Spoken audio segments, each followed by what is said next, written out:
যাকাতকে যাকাত এই জন্য বলা হয়, যাকাত দ্বারা সম্পদকে পবিত্র করা হয়। সম্পদের যাকাত বের করলে সম্পদটা পবিত্র হয়ে যায়। সম্পদের যাকাত না বের করলে সম্পদটা অপবিত্র হয়ে যায়।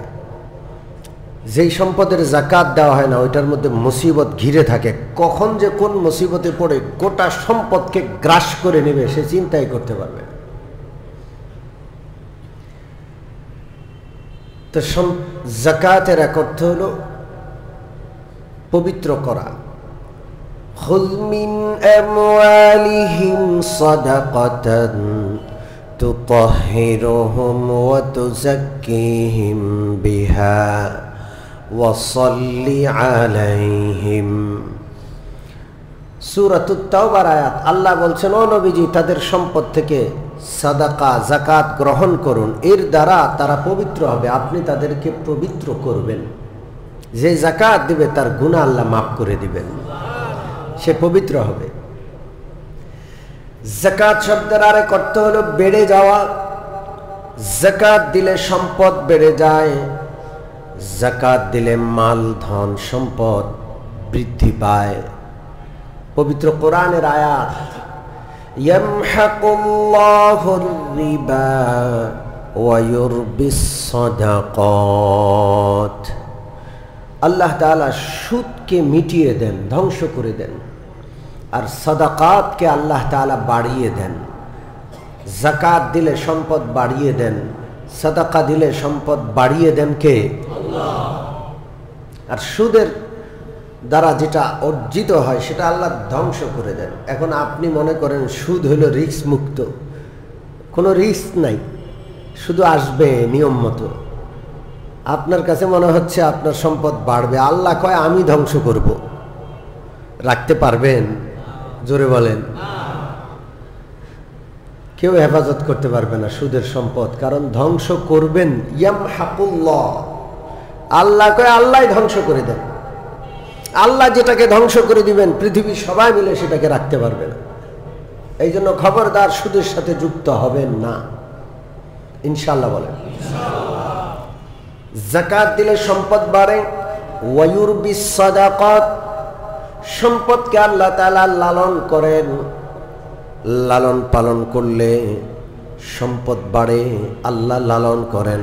সম্পদ লালন মানে, এটার একটা দৃষ্টান্ত আছে হাদিসে।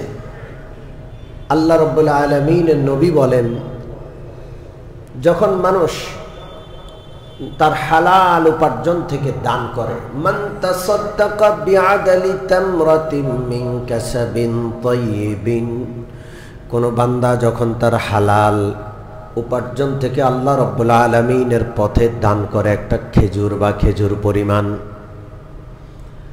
কি হয়? ওয়ালা ইয়াকবালুল্লাহু ইল্লা আত-তাইয়িবা, আল্লাহ রাব্বুল আলামিন পবিত্র হালাল সম্পদ ছাড়া গ্রহণ করেন না। কেউ হারাম উপার্জন করে দান করলো, আল্লাহ সেটা নিবেন না, গ্রহণ করবেন না, আল্লাহ সওয়াব দিবেন না, কবুল নাই। তো হালাল থেকে দান করছে, অল্প করছে, ফাইন্নাল্লাহা ইয়াতাকাব্বালুহা বিয়ামিনিহি, আল্লাহ রাব্বুল আলামিন সেটা খুব কদর করে গ্রহণ করেন। আল্লাহর ডান হাতে আল্লাহ গ্রহণ করেন, অর্থাৎ আল্লাহ খুব মূল্যায়ন করেন। ছোট্ট অল্প, তাও আল্লাহর কাছে অনেক দামি। সুম্মা ইউরাব্বি কামা ইউরাব্বি আহাদুকুম ফুলুয়াহু, এরপরে সামান্য দানকে আল্লাহ লালন পালন করেন। যেমন কৃষক তার গরুর বাছুর, ছাগলের বাচ্চা, উটের বাছুর লালন করেন। কৃষক নিজের বাচ্চাটাকে যত আদর করে, কৃষকের ঘরে যখন গরু বাচ্চা প্রসব করে, সে ঘরে সন্তান প্রসবের মতোই খুশি হয়, তার আনন্দের সীমা থাকে না। ওই ছোট্ট গরুর বাছুর, ছোট্ট উটের বাছুরকে সে অনেক আদর করে। আল্লাহ তাআলা ওইভাবে কৃষক যেমন বাছুর লালন করে, আল্লাহ তার ওই ছোট্ট দানটাকে লালন করতে থাকেন।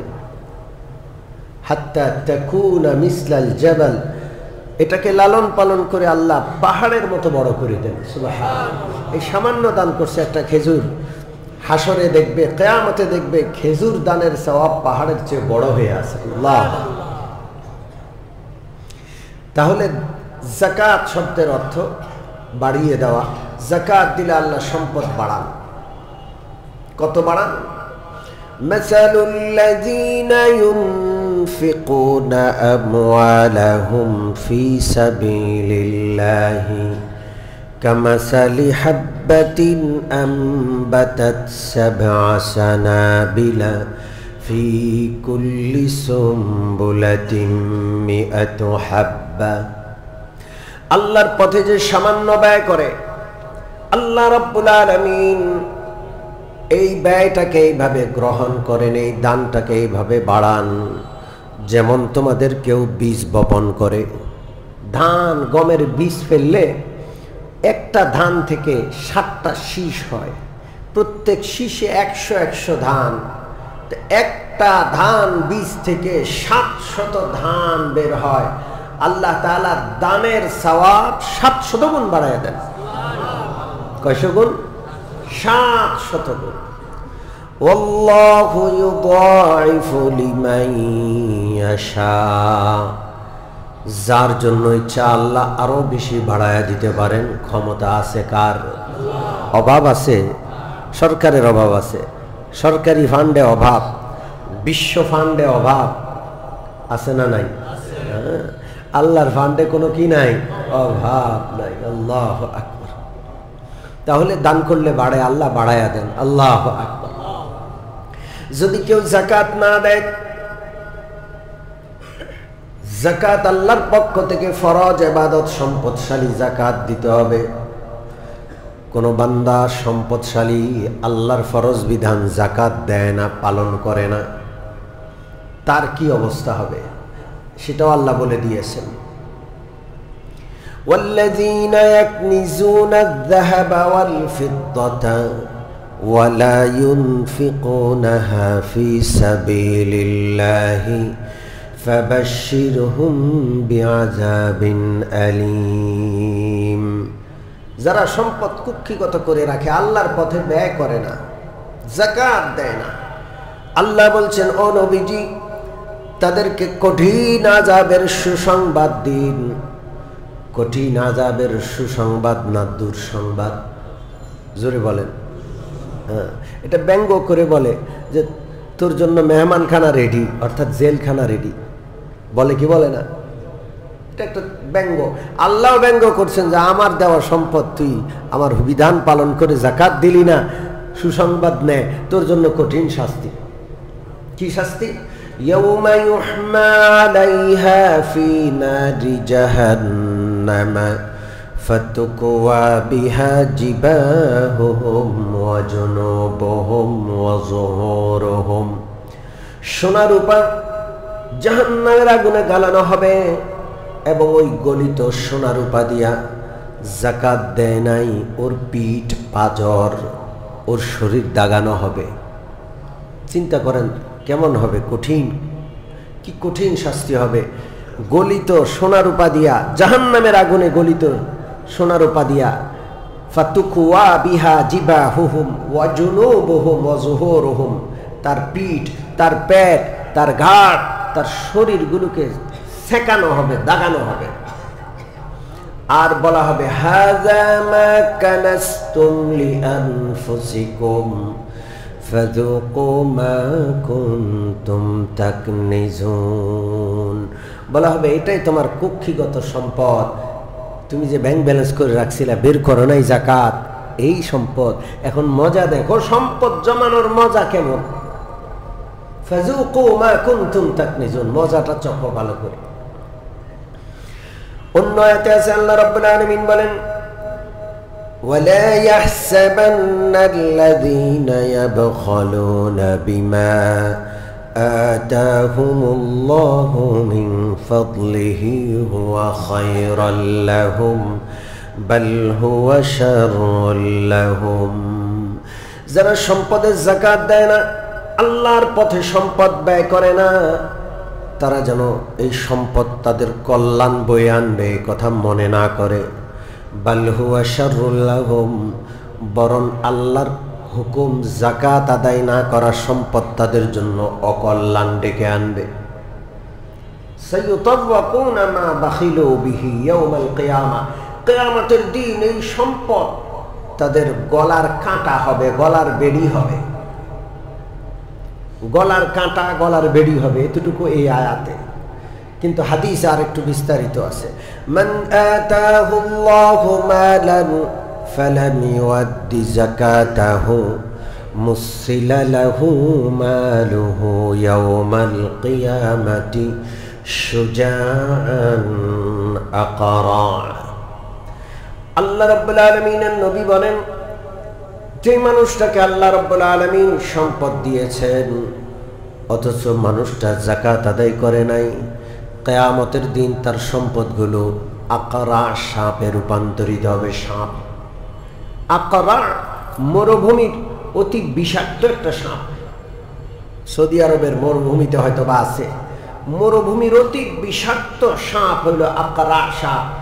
আপনার কষ্ট অর্জিত সম্পদ যাকাত না দেওয়ার কারণে এই সম্পদ কিয়ামতে সাপ হবে, সাপ। সুম্মা ইউতাওবিকুহু ওয়া ইয়াখুযু বিলাহজামাতাইহি ইয়ানি শিদকাইহি সুম্মা ইয়াকুলু আনা মালুকা আনা কানজুকা। এই সম্পদ সাপ হয়ে তার গলায় পেঁচিয়ে যাবে। এই সাপ দুইমুখী সাপ হবে। সাপটার মুখ লেজের দিকেও মুখ, সামনের দিকেও মুখ, দুইমুখী সাপ। সুম্মা ইয়াখুযু বিলাহজামাতাইহি, এরপর তার দুই চোয়ালে দুই দিক থেকে দুই মুখ দিয়া খালি দংশন করবে। আর সাপ বলতে থাকবে আনা মালুকা আনা কানজুকা, আমি হইলাম তোমার সম্পদ, আমি হইলাম তোমার কুক্ষিগত সেই রেখে দেওয়া ব্যাংক ব্যালেন্স। এগুলো বলে বলে খালি দংশন করবে। কি কঠিন অবস্থা। এই জন্য খুব গুরুত্ব সহকারে যাকাত দিব। আমাকে জাহান্নাম থেকে বাঁচতে হবে। রাজি আছি ইনশাআল্লাহ? জোরে বলেন রাজি আছি। যাকাত কেন দিতে হবে? যাকাত আল্লাহ রাব্বুল আলামিন ফরজ কেন করেছেন? আল্লাহ নিজেই যাকাত ফরজ করার কারণ সূরাতুল হাশর 28 নম্বর পারা আল্লাহ বলছেন, কাইলা ইয়াকুনা দুলাতাম বাইনাল আগনিয়াই মিনকুম। যাকাত আল্লাহ এই জন্য ফরজ করেছেন যেন সম্পদ শুধুমাত্র ধনীদের কাছে পুঞ্জীভূত হয়ে না যায়। আছে যার কাছে কোটি কোটি, শত কোটি, হাজার কোটি, যার কাছে নাই তার কাছে তো নাইই। সারা জীবন পরিশ্রম করেও সামান্য সম্পদ উপার্জন করে সে রেখে যেতে পারে নাই। আরেকজন টাকার পাহাড়ের উপর বসে আছে, তার খালি দিন দিন বাড়ে বাড়ে, শত কোটি, হাজার কোটি, লক্ষ কোটি সে পায়। এইভাবে যেন সম্পদ এক জায়গায় জমা না হয়ে যায়, সম্পদ যেন উপর থেকে নিচের দিকে নামে, এই ব্যবস্থাপনা হলো যাকাত। ধনীরা যদি যাকাত আদায় করে, ধনীদের সম্পদটা কোথায় আসবে? নিচের দিকে নামবে। অসহায়, দরিদ্র, গরিব মানুষদের হাতেও সম্পদেরা পানির মতো। উপর দিক থেকে যদি ফারাক্কার বাঁধের মতো বাঁধ দিয়ে রাখে, যাকাত না দেয়, সম্পদ এক জায়গায় থেকে যাবে। কথা কি বুঝে আসছে? যদি যাকাত দেয়, উপর থেকে নিচের দিকে সম্পদ নামবে। বিশ্বাস করেন, যাকাত ছাড়া উঁচু থেকে নিচে সম্পদ নামার আর কোনো পথ নাই। সরকারগুলো যাকাতের কথা বলে না, সরকার খালি ভ্যাট আর ট্যাক্স বসায়। ভ্যাট আর ট্যাক্স নিচের থেকে উপরের দিকে সম্পদ নেয়, উপর থেকে নিচে সম্পদ নামায় না। ফ্যাক্টরির মালিক, কোম্পানির মালিক ভ্যাট বসায় দিয়েছে সরকার, সরকার মনে করে যে আমার কাছে টাকা আসবে। এই ভ্যাট কোম্পানি দেয়, কিন্তু কোম্পানি ভ্যাটটা মালের সাথে, মালের মূল্যের সাথে যুক্ত করে গরিবের উপর চাপায় দেয়। এই জন্য সরকার যত ভ্যাট, যত ট্যাক্স বসায়, প্রায় এর 90-95% গরিব মানুষের মাথার উপর গিয়ে বোঝা হইয়া চেপে বসে। কিন্তু যাকাত একমাত্র আল্লাহর দেওয়া এমন একটা সম্পদের ইবাদত, এই যাকাতের মাধ্যমে উপর থেকে নিচের দিকে সম্পদ নামবেই নামবে। আল্লাহু আকবার। সম্পদের সুষম বন্টন নিশ্চিত হবে।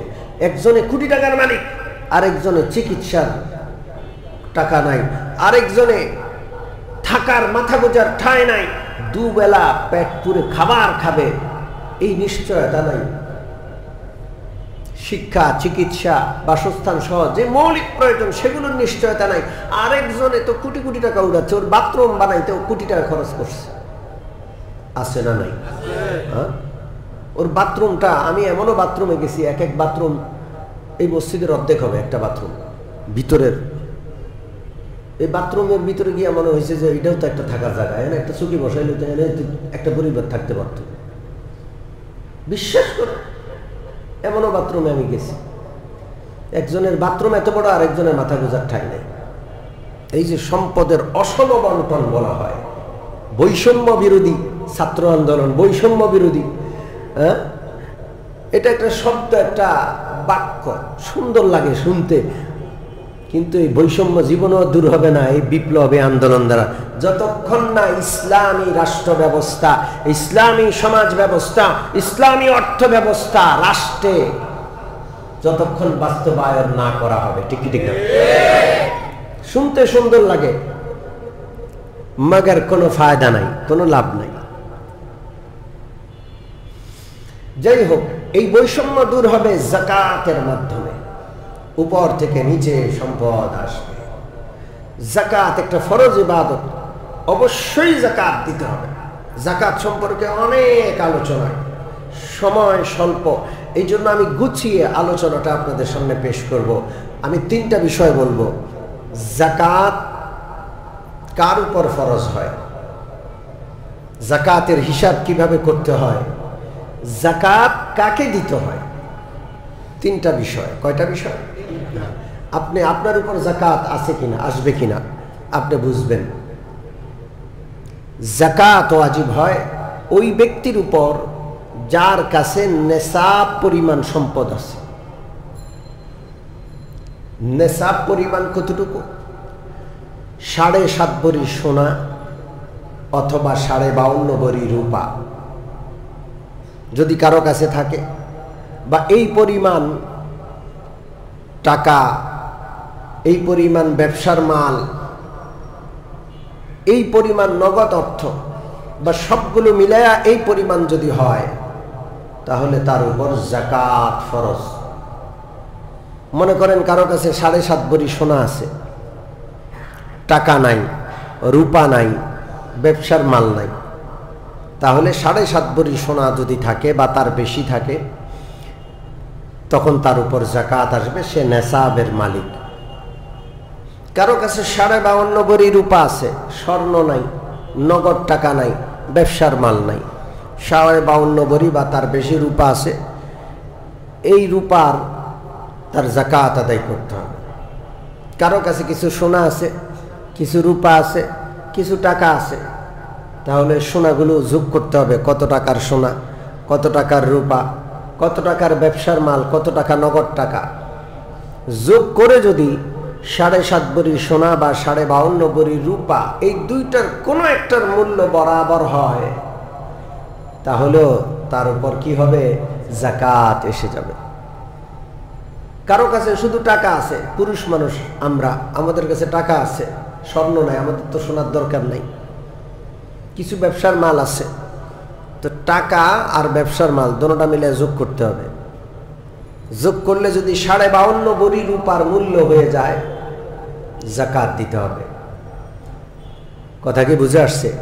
তাহলে মূল যেটার মাধ্যমে হিসাব করতে হবে সেটা হলো 7.5 ভরি সোনা অথবা 52.5 ভরি রূপা, বা তার মূল্য পরিমাণ সোনা, রূপা, নগদ টাকা, ব্যবসার মাল। সোনা, রূপা, নগদ টাকা, ব্যবসার মাল, এই চারটা একসাথে অথবা চারটার কোনো একটা থাকলেই যাকাত ওয়াজিব হবে।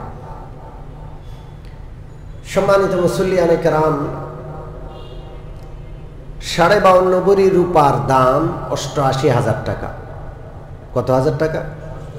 88,000 টাকা। আমরা সাবধানতার জন্য 85,000 বলি।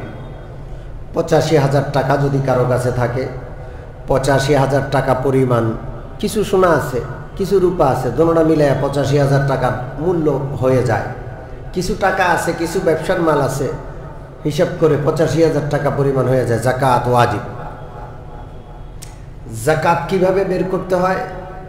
1 বৎসর অতিবাহিত হলে জাকাত দিতে হয়। কয় বৎসর? জোরে বলেন।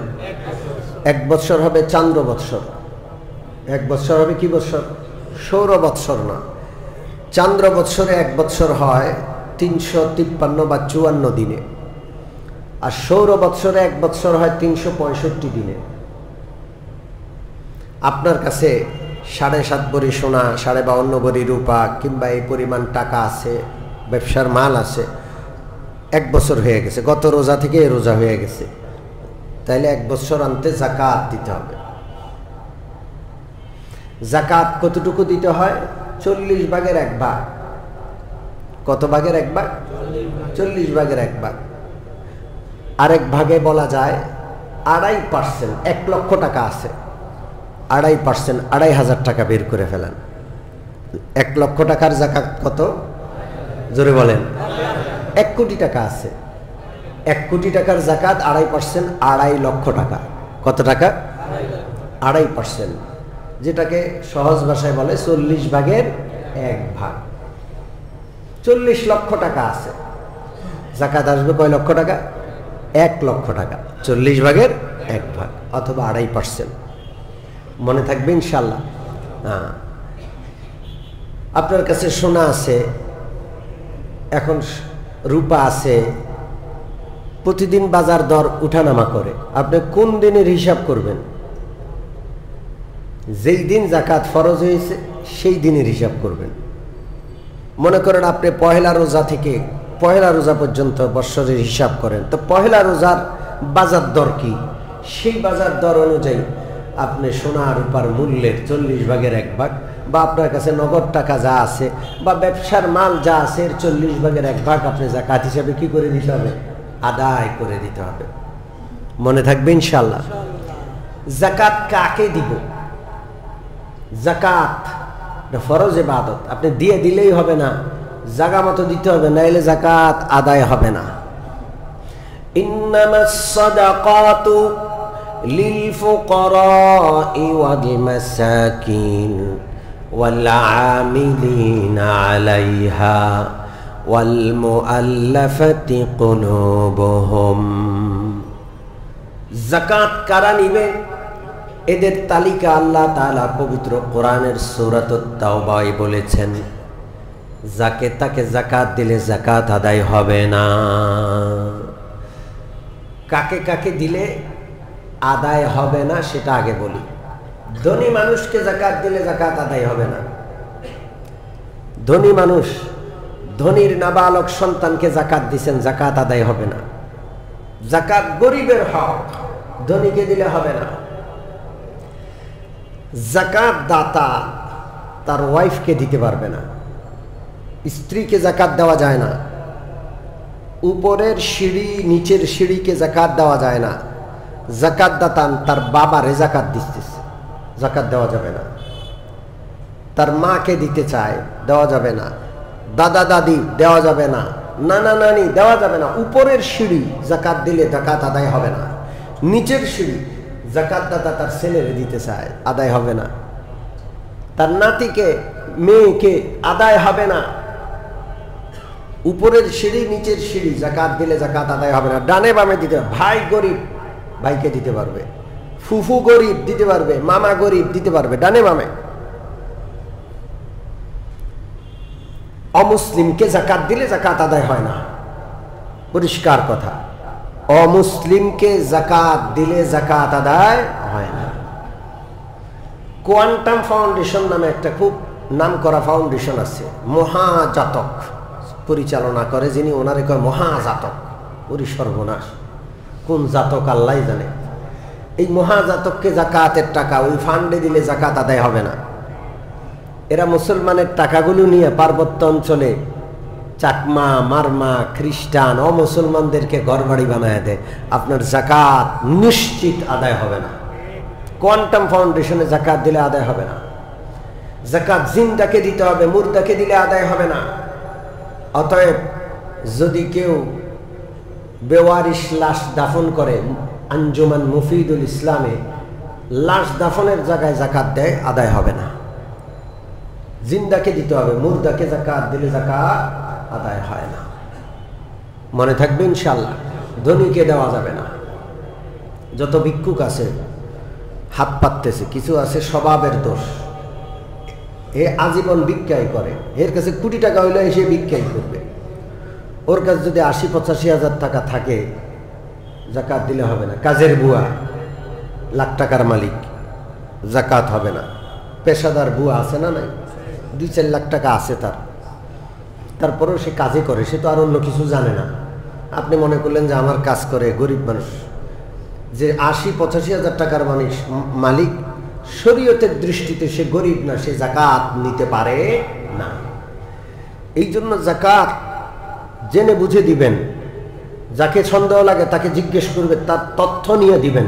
অনেকে মিথ্যা কথা বলে, সে জানে তার কাছে টাকা আছে, তাও সে লোভে লালসায় আরেকজনের যাকাত গ্রহণ করতে। এই জন্য বুঝে শুনে দিবেন। আপনার ঠেকা, যাকাত দাতার ঠেকা, কারণ তার ফরজ আদায় করতে হবে। এই জন্য আপনি রাস্তাঘাটে যাকাতের টাকা বিলাবেন না। কথা কি বুঝে আসছে? যাকাত আদায় না হলে আপনি ধরা পড়ে যাবেন। গরিব খুঁজে বের করে তার উপযুক্ত জায়গায় যাকাত দিতে হবে। যাকাত কাকে দিবেন এখন সে আলোচনা করি। গরিবকে দিবেন। গরিব যার কাছে ৮০-৮৫ হাজার টাকা নাই বা এই পরিমাণ সম্পদ নাই, তাকে যাকাত দিবেন। মিসকিন, পরিবার পরিজন নিয়ে অনেক কষ্টে আছে, চলতে পারে না, অনেক কষ্ট করে চলে, তাকে দিবেন। এরপরে যাকাত আত্মীয় স্বজনের গরিব যারা, তাদেরকে দিবেন। আপনাকে আল্লাহ ধনী বানিয়েছেন, আত্মীয় স্বজন গরিব আছে, মিসকিন আছে, প্রথমে তাদের খোঁজ নিয়ে তাদের যাকাত দিবেন।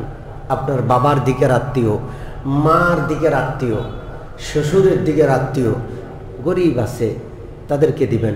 আত্মীয় স্বজনকে যাকাত দিলে যাকাত দিচ্ছি এটা বলে দেওয়াও জরুরি না। তারা মনে কষ্ট পাবে যে উনি আমার যাকাতটা দিল। যাকাত বলার দরকার নাই। আপনি যখন দেখলেন সে গরিব, আপনি এমনিই তাকে দিতে পারেন। সেইটাকে সাধারণ দান হিসাবে, হাদিয়া হিসাবে, গিফট হিসাবে গ্রহণ করলেও যাকাত আদায় হয়ে যাবে। তবে একটা উত্তম খাত আছে যেটার ব্যাপারে স্বয়ং আল্লাহ সুপারিশ করেছেন। লিল ফুকারা ইল্লাযীনা উহসিরু ফি সাবিলিল্লাহি লা ইস্তাতিউনা দারবান ফিল আরদ ইয়াহসাবুহুমুল জাহিলু আগনিয়া মিনাত তা'আরফুফি তা'রিফুহুম বিসীমাহুম লা ইয়াসআলুনান নাসা ইলহাফা। যাকাত দেওয়ার জন্য, দানের জন্য একটা জায়গায় আল্লাহ সুপারিশ করেছেন। ওই সমস্ত গরিব মানুষ, গরিব তালিবুল ইলম, যারা নিজেকে ইলম শিখার কাজে, দ্বীনের কাজে আবদ্ধ রাখছে, লা ইস্তাতিউনা দারবান ফিল আরদ, তারা কামাই করতে সুযোগ পায় না। কামাই করতে গেলে হেফজ করা হবে না, কামাই করতে গেলে ইলম শিখা হবে না। তারা সুন্দর সুন্দর কাপড় পরে থাকে, কারো কাছে হাত পেতে বেড়ায় না। এই জন্য মনে করে যে ও তো ভালোই আছে, ও তো চায় না। আপনি চাওয়ার অপেক্ষা করবেন না। এই লোকগুলোকে আপনি তালাশ করে করে আল্লাহ সুপারিশ করছেন, এদেরকে তুমি দান করো। কে সুপারিশ করছেন? সূরা বাকারা। এই জন্য আমরা পথে ঘাটে যাকাত বিলানোর পরামর্শ দেই না, বরং বলি মাদ্রাসাগুলো লিল্লাহ ফান্ড, গোরাবা ফান্ড। প্রত্যেক মাদ্রাসায় এতিম আছে, গরিব আছে, প্রত্যেকটা ছেলের বায়োডাটা আছে, ওর বাপ কি করে, ও কত টাকা দিতে পারে বেতন, হাফ ফ্রি, ফুল ফ্রি। এইভাবে প্রত্যেকটা ছাত্রের বায়োডাটা আছে, তার পরিবারের আর্থিক অবস্থার হিসাব মাদ্রাসার লিল্লাহ ফান্ডের খাতায় আছে।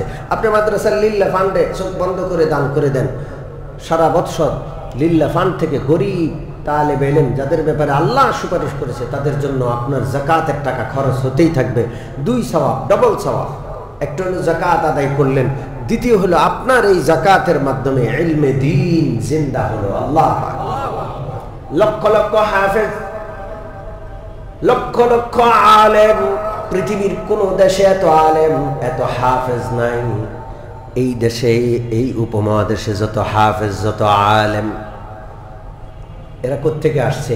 স্কুল থেকে কলেজ থেকে, এই মাদ্রাসা থেকে আপনাদের দান, আপনাদের যাকাত, আপনাদের সাদাকা, আপনাদের অনুদান, এগুলো দিয়ে আজকে লক্ষ লক্ষ হাফেজ, আমরা মসজিদে হাফেজ জায়গা দিতে পারতেছি না। 4 রাকাত করে 4 জন 5 জন এক এক মসজিদে হাফেজ, তাও অনেক হাফেজ নামাজ পড়ানোর সুযোগ পাচ্ছে না। সারা বিশ্বে আন্তর্জাতিক পর্যায়ে হাফেজরা, আলেমরা কৃতিত্বের স্বাক্ষর রাখছে, আমাদের দেশের পতাকাকে উড্ডীন করছে, আমাদের সম্মান উজ্জ্বল করছে। এগুলো সব আপনাদের দান দক্ষিণায়, সরকারি 1 টাকা অনুদান নাই। এদের জন্য সুপারিশ করেছেন কে? আমরাও সুপারিশ করব, যাকাত দিব ইনশাআল্লাহ।